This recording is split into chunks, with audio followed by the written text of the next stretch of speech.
No, I'm a preacher's kid. I grew up in South Carolina, and my dad pastored a number of small churches or churches in small towns.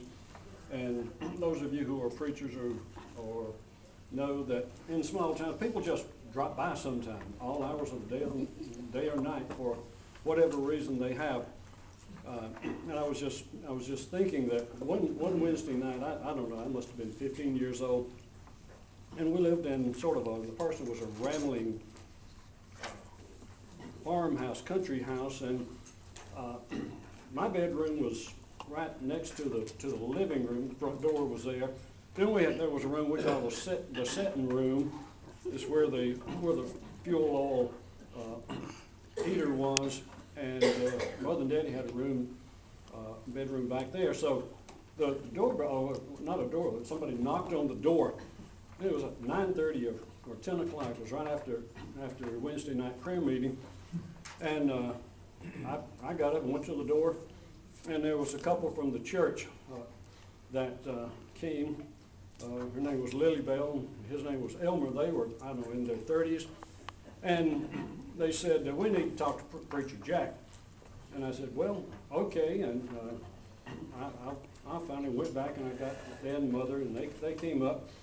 Elmer said, Preacher Jack, after we got home from prayer meeting, we had our family devotion. You know, we've been trying to have a child for about 10 years.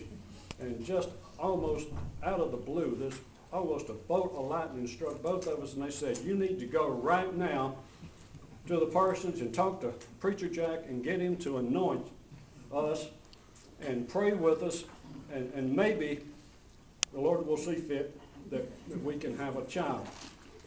And Dad said, well, Elmer, you know, that's fine, except I don't have any anointing oil here at the house.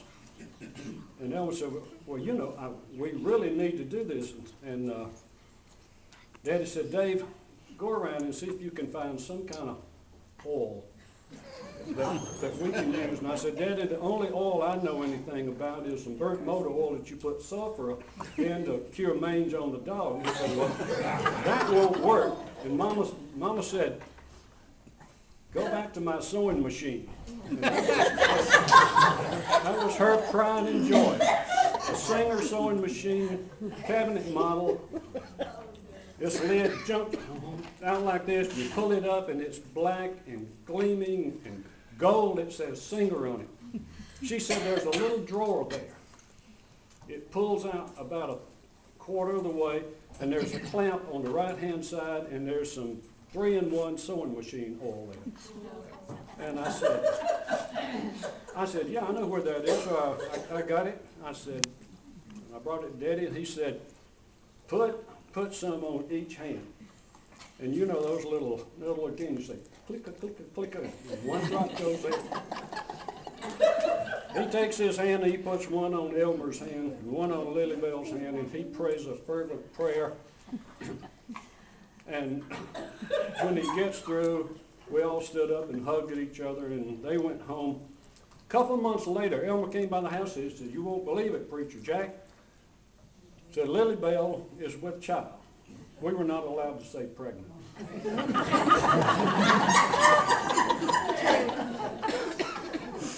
And they were both delighted about that. He said, I'll let you know. So a few more months goes by,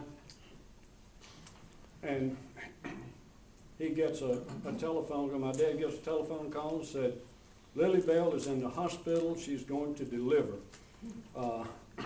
So we all rushed to the hospital, and we got there just in time. The doctor came out and said, congratulations, Elmer, you've got a boy.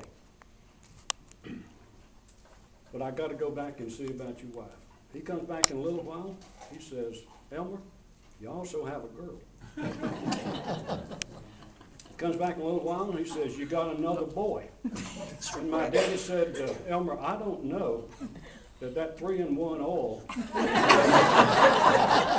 anything to do with this or not.